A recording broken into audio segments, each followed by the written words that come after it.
In one of my musings on the nature of reality and the little indent we inhabit, an idea thunderstruck me. Do particles have free will? This led my thinking down an unexplored avenue. I have always been a proponent of the idea that life in the universe will not be a mutated form humanoid humanity, but vastly stranger and more bizarre than we can imagine.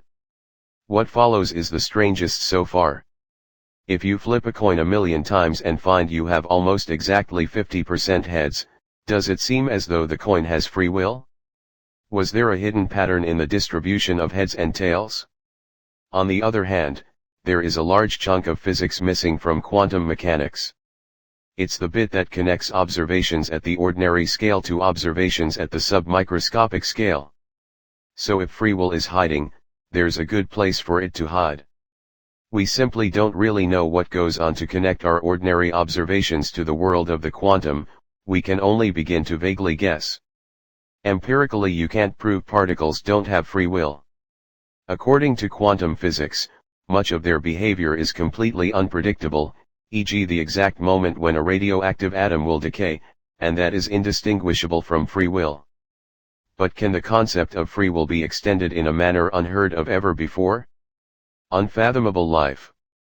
Until now.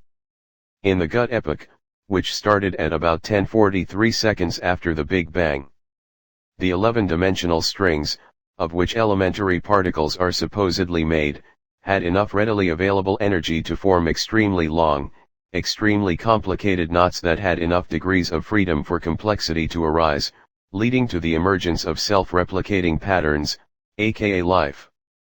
Some of those living strings discovered a topological configuration that made them immune to breaking down into the smaller, lighter strings that make up all atomic particles. A form of subatomic stability unknown to us at this time. They would become effectively immortal. On this level, time and causality are completely meaningless. A byproduct of their immunity to breaking down into the smaller strings is that they have no interactions other than gravity. Sound familiar? Maybe. All the dark matter making up 5/6 of the mass in the universe could be alive. It is also ubiquitous. I call it the quipu, in deference to the Inca tradition of storing information as knots in strings.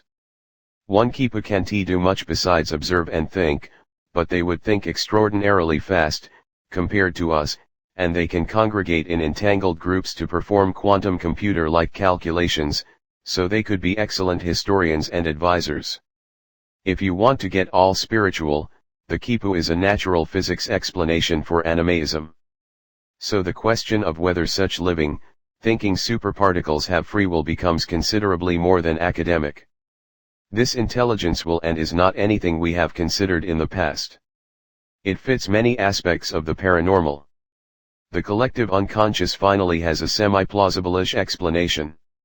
In ufology over the centuries, many cases have had UFO reported that appeared to be only slightly significantly more advanced than the current technology of the time. Airships of the 1900s, for example. Almost like something is feeding us just what we want and can fathom at the time.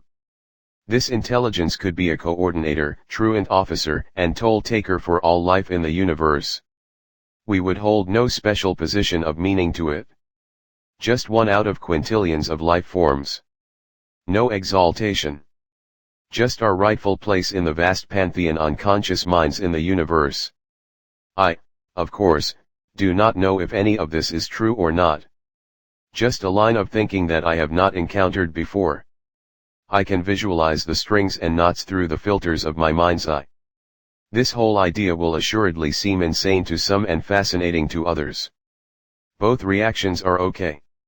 In ufology we must not become complacent with just sharing YouTube videos and the same old information all the time. We must have new ideas to drive us forward. We know almost nothing about the universe. We must have new ideas and concepts. Otherwise, we will stagnate, and miss the point.